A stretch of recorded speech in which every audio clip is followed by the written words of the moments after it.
आज हम यूनिट 3 में केमिकल इक्विलिब्रियम का पार्ट 3 करेंगे। इसमें वांट ऑफ समीकरण को हम पढ़ेंगे। वांट ऑफ समीकरण जो है किसी भी साम्यावस्था स्थिरांक पे ताप के प्रभाव को बताती है। यदि हमें एक ताप पर साम्यावस्था स्थिरांक का मान पता है तो हम इस समीकरण की सहायता से दूसरे ताप पे साम्यावस्था स्थिरांक को ज्ञात कर सकते हैं। हमने इसकी वांट ऑफ समीकरण डिराइव करने के लिए सबसे पहले हम मुक्त ऊर्जा और केपी में जो संबंध हमने स्थापित किया था ऊष्मागतिकी में, उसको इसकी हेल्प लेते हैं। संबंध जो था वो था delta G zero equal to minus R T L N K P. यहाँ पे क्योंकि हमें ताप का प्रभाव देखना है तो केपी पर, तो हम एक तरफ तो केपी को रख लेते हैं और बाकी सारी टर्म्स को दूसरी साइड पे ले जाते हैं। और यहाँ पे minus one by R delta G zero by T. अब दोनों तरफ जो है, क्योंकि परिवर्तन देखना है हमें केपी के अंदर ताप के साथ, तो एल एन के पी का टी के साथ हम अवकलन करते हैं और यहाँ पर हमारे पास आ जाएगा D L N K P by D T equal to minus one by R D del by D T delta G not by T at constant pressure. अब हम जानते हैं कि गिब्स हेल्महोल्ट्ज़ इक्वेशन में delta upon delta G zero by T equal होता है minus delta H node upon T square. तो यहाँ पर इस टर्म की जो वैल्यू है वो minus delta H node upon T square हम समीकरण 2 में रखते हैं और समीकरण 2 में रखने से हमें ये प्राप्त हो जाता है D L N K P by D T equal to minus one by R minus delta H node upon T square. Minus minus दोनों साइन मल्टीप्लाई होके प्लस में कन्वर्ट हो जाते हैं। अब यहाँ पर डी टी को हम राइट हैंड साइड पे ले जाएंगे और फिर इसका समाकलन करेंगे। के पी का समाकलन करेंगे के पी वन के पी टू लिमिट्स में, और इस तरफ D T by T square का समाकलन करेंगे टी वन से टी टू के बीच में। अब हमें मालूम है कि जो समाकलन का जो निशान है और वो डिफरेंशियल एक दूसरे के अपोजिट होते हैं, तो जब हम समाकलन करेंगे तो ये डी हट जाएगा और हमारे पास लेफ्ट हैंड साइड पे सिर्फ समाकलन करने के बाद एल एन के पी वाली टर्म रह जाएगी। राइट हैंड साइड पे वन बाई टी स्क्वायर यानी कि वन बाई एक तरह से एक्स स्क्वायर मान सकते हैं, तो ये हो जाएगा एक्स की पावर माइनस टू। और हम समाकलन के फॉर्मूले से जानते हैं कि X raise to power N का जो समाकलन है वो होता है X raise to N plus one upon N plus one. तो यहाँ पे T raise to power minus two है, तो माइनस टू प्लस वन यानी टी रेज टू की पावर कितनी रह जाएगी, minus one divided by minus one. तो वन बाई टी स्क्वायर का समाकलन हो जाएगा माइनस वन बाई टी। और फिर ये लिमिट्स लगा देंगे यहाँ पे। फिर पहले अपर लिमिट रखेंगे, यहाँ पे के पी टू आएगा, और फिर लोअर लिमिट रखेंगे, यहाँ पे पी वन आएगा। तो ये हो जाएगा L N K P two minus L N K P one equal to delta H nought by R. और पहले अपर लिमिट रखेंगे टी टू और फिर लोअर लिमिट रखेंगे टी वन। ये माइनस माइनस प्लस हो जाएगा, तो जो टी वन वाली टर्म है वो पॉजिटिव हो जाएगी। तो यहाँ हमारे पास आ जाएगा one by T one minus one by T two. और हम लॉग के नियमों से जानते हैं कि log m minus log n होता है log m अपॉन n। तो ये आ जाएगा के पी टू अपॉन के पी वन। यहाँ पर ये के पी टू है, ये वन है, इसको आप ठीक कर लीजिएगा। और फिर ये आएगा log के, अब क्योंकि ये ln है, ln का मतलब होता है log to the base e। और जो हम log टेबल में से वैल्यूज़ लेते हैं न्यूमेरिकल्स वगैरह को सोल्व करने के लिए, उसमें होता है log टू द बेस 10। तो log to the base e को log टू द बेस 10 में बदलने के लिए हम इसको 2.303 से मल्टीप्लाई करते हैं और वो यहाँ डिनोमिनेटर में आ गया है। और तो ये हो जाएगा log K P two by K P one delta H note 2.303 R T two minus T one by T one T two. और ये जो समीकरण है ये वांट ऑफ समीकरण है। इसके बाद है कि ये तो जो था कि केपी के ऊपर हमने देखा कि केपी पे ताप के प्रभाव की समीकरण हमने किस तरह से स्थापित की। इसी तरह से केसी के लिए भी वांट ऑफ समीकरण डिराइव की जा सकती है। केसी के लिए डिराइव करने के लिए हम केपी और केसी में संबंध देखते हैं। केपी बराबर है KC R T raise to power delta N. ये संबंध भी हमने स्थापित किया था। अब दोनों तरफ लोग ले लेते हैं, तो ये आ जाएगा एल एन के पी, दोनों मल्टीप्लिकेशन में हैं तो L N K C plus ये इस पूरी टर्म का लोग, और जब लोग लेते हैं पूरी टर्म का तो पावर आगे आ जाती है, तो delta N L N R T. इसके बाद इसका टी के सापेक्ष, क्योंकि ताप का प्रभाव देखना है तो ताप के सापेक्ष क्या परिवर्तन है ये देखने के लिए हम इस पूरी समीकरण का टी के सापेक्ष अवकलन करते हैं। ये हो जाएगा D L N K P by D T is equal to D L N K C by D T plus D delta N L N R T by D T. अब यहाँ पर इस टर्म को देखते हैं, तो इसका अगर हम अवकलन करें तो ये दो टर्म से मिलकर बना है, डेल्टा एन और एल एन आर टी। क्योंकि डेल्टा एन कॉन्स्टेंट है तो डेल्टा एन हमने बाहर ले लिया और एल एन आर टी का ही जो है वो अवकलन होगा। तो लोग का अवकलन लोग एक्स का अवकलन होता है 1/x, तो एल एन आर टी का होगा 1/RT। और फिर उसके बाद लोग का अवकलन करने के बाद इसके अंदर की जो टर्म है आर टी, इसका हम अवकलन करेंगे और आर टी में से टी का अवकलन कितना होगा 1, तो ऊपर क्या रह जाएगा सिर्फ आर, तो आर से आर कैंसिल हो जाएगा और हमारे पास ये फाइनल टर्म आएगी D L N K P by D T is equal to D L N K C by D T plus delta N upon T. फिर इसके बाद जो है हमने ये देखा कि जो D L N K P by D T है, इसका मान पीछे जब हमने लिखा था तो ये D L N K P by D T का मान था delta H node upon R T square. तो यहाँ से D L N K P by D T का मान हम समीकरण में रखेंगे यहाँ, तो ये आ जाएगा delta H node upon R T square equal to D L N K C by D T plus delta N upon T. अब क्योंकि हमें चेंज निकालना है के सी में, तो के सी वाली टर्म एक तरफ रखते हैं और बाकी सारी टर्म दूसरी तरफ ले जाते हैं और यहाँ पे एलसीएम लेंगे और एलसीएम लेने के बाद ऊपर हमारे पास टर्म आ जाएगी delta H naught minus delta N R T. अब हमें पता है कि डेल्टा एच बराबर होता है delta E plus delta N R T. ये डेल्टा एच और डेल्टा ई में संबंध स्थापित किया था हमने, और जब डेल्टा एन आर टी को इधर ले जाएंगे तो इस पूरी टर्म की वैल्यू हो जाएगी डेल्टा ई नोट। तो इस समीकरण में देखें हम अगर, तो delta H naught minus delta N R T की जगह हम लिख सकते हैं डेल्टा ई नोट। तो यहाँ पे हम डेल्टा ई नोट लिख देते हैं।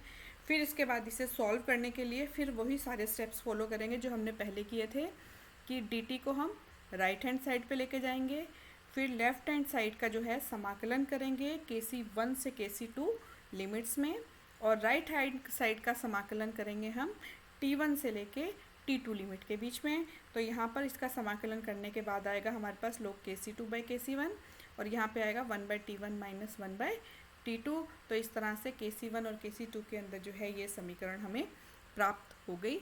और इसके बाद है इसके कुछ न्यूमेरिकल्स कि मान लीजिए एक अभिक्रिया है जिसके लिए Kp का मान 673 टेम्परेचर पर है 3 और 773 केल्विन टेम्परेचर पे 4 है। अभिक्रिया के लिए हमें मानक एंथैल्पी डेल्टा एच नोड का परिकलन करना है। आर की वैल्यू 8.3 जूल दे रखी है। तो सबसे पहले हम देखते हैं कि टेम्परेचर के चेंज के साथ Kp का चेंज दिया हुआ है, इसका मतलब इसमें लगेगी समीकरण वांट ऑफ। तो ये आ जाएगा हमारे पास लो Kp1 बाई Kp2, क्योंकि Kp1 ऊपर लिया है तो यहाँ पे नेगेटिव साइन लगा दिया इन्होंने। तो डेल्टा एच नोड अपॉन 2.303, यहाँ आर भी आएगा T2 minus T1 by T1 T2। Kp1 और Kp2 की वैल्यू रख देते हैं 3 और 4, और यहाँ पर भी R की वैल्यू 8.3 दे रखी है, T1 T2 की वैल्यू रख देते हैं और फिर ये हो जाएगा log 3 माइनस log 4। जब इस तरह की प्रॉब्लम्स हम सॉल्व करते हैं तो यहाँ पर जो भी log की वैल्यूज़ होती हैं वो जनरली दी गई हुई होती हैं, और नहीं तो फिर log 3 और 2 की वैल्यू लर्न करनी चाहिए आपको, वो वैल्यूज़ आप इसमें रख सकते हो। और यहाँ पर इसको सॉल्व करने के बाद हमारे पास डेल्टा एच नोट को एक साइड पे रख लेंगे, ये माइनस और माइनस कट के प्लस हो जाएगा। डेल्टा एच नोट को लेफ़्ट हैंड साइड पे रखते हैं और बाकी सारी टर्म्स को हम राइट हैंड साइड पे ले जाते हैं।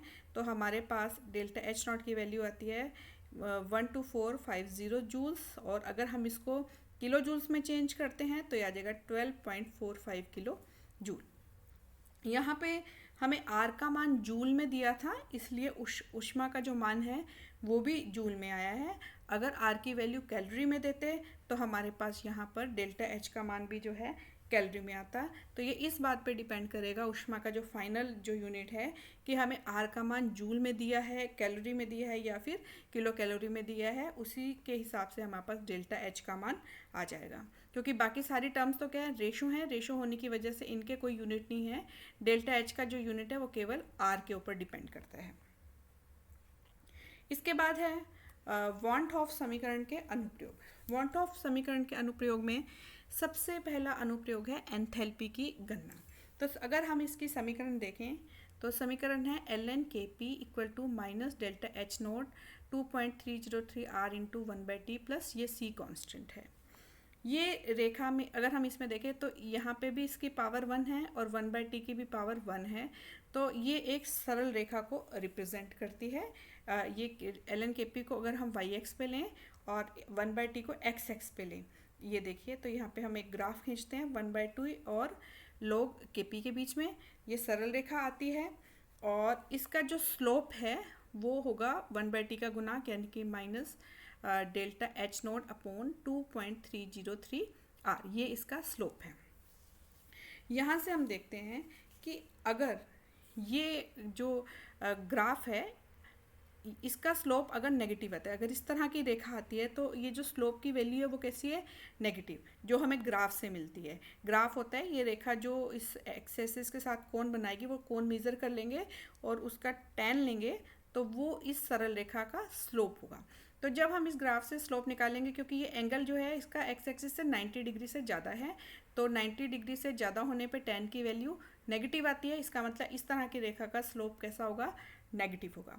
तो अगर स्लोप नेगेटिव है तो ये नेगेटिव और नेगेटिव साइन कट जाएंगे, आर की वैल्यू पॉजिटिव ही होती है, तो इसका मतलब इस कंडीशन में डेल्टा एच की वैल्यू जो है, एंथैल्पी की वैल्यू है वो पॉजिटिव आएगी और ये अभिक्रिया होगी ऊष्मा शोषी। इसी तरह से अगर हम 1/t और log kp के बीच में जो ग्राफ खींचते हैं और ये जो ग्राफ है ये एक्स एक्सिस से 90 डिग्री का से कम का कोण बना रहा है, इसका मतलब इसका स्लोप कैसा है, टेन थीटा जो है 90 डिग्री से कम होने पर पॉजिटिव होता है, तो इस केस में जो है स्लोप पॉजिटिव होगा। अगर स्लोप पॉजिटिव होगा तो यहाँ पे नेगेटिव साइन रह जाएगा और डेल्टा एच की वैल्यू कैसी आएगी, नेगेटिव आएगी, तो इसका मतलब ये अभिक्रिया ऊष्माक्षेपी होगी। यानी ऊष्माशोषी में 1/t के साथ kp का ग्राफ इस तरह से आता है और ऊष्माक्षेपी अभिक्रिया में इस तरह का जो ग्राफ हमें प्राप्त होगा। दूसरा वॉन्ट ऑफ समीकरण का उपयोग है साम्यावस्था स्थिरांक की गणना। इसमें क्या है कि जैसे हमने पीछे न्यूमेरिकल में भी देखा है कि अगर एक ताप पे हमें साम्यावस्था स्थिरांक का मान पता है तो दूसरा ताप T1 पे अगर हमें kp1 पता है तो दूसरे ताप पर जो है हम साम्यावस्था स्थिरांक की गणना कर सकते हैं, लेकिन हमें उस स्थिति के अंदर पूर्ण ऊष्मा का ज्ञान होना जरूरी है। इसके बाद इसका तीसरा अनुप्रयोग है साम्यावस्था स्थिरांक पर ताप का प्रभाव ज्ञात करना, कि इस समीकरण से ये पता लगाना कि अभिक्रिया का ताप बढ़ाने पर साम्यावस्था स्थिरांक में किस तरह से चेंज आता है। अब अगर हम देखें इस इक्वेशन में कि डेल्टा एच अगर पॉजिटिव है, डेल्टा एच इस समीकरण में देख लेते हैं, अगर डेल्टा एच अगर पॉजिटिव है तो ताप बढ़ाने पर, ताप बढ़ाना मतलब T2 माइनस, ताप बढ़ाने पे ये वाली टर्म पॉजिटिव होगी क्योंकि T2 की वैल्यू ज़्यादा होगी T1 से, तो अगर हम ताप बढ़ाते हैं तो ये टर्म कैसी रहेगी, पॉजिटिव। और अगर अभिक्रिया ऊष्मा शोषी है तो डेल्टा एच भी कैसा होगा, पॉजिटिव होगा। तो ये दोनों टर्म अगर पॉजिटिव होंगी तो log kp2/kp1 का मान भी कैसा होगा, पॉजिटिव होगा। और पॉजिटिव तभी हो सकता है जब kp2 का मान kp1 से ज़्यादा है।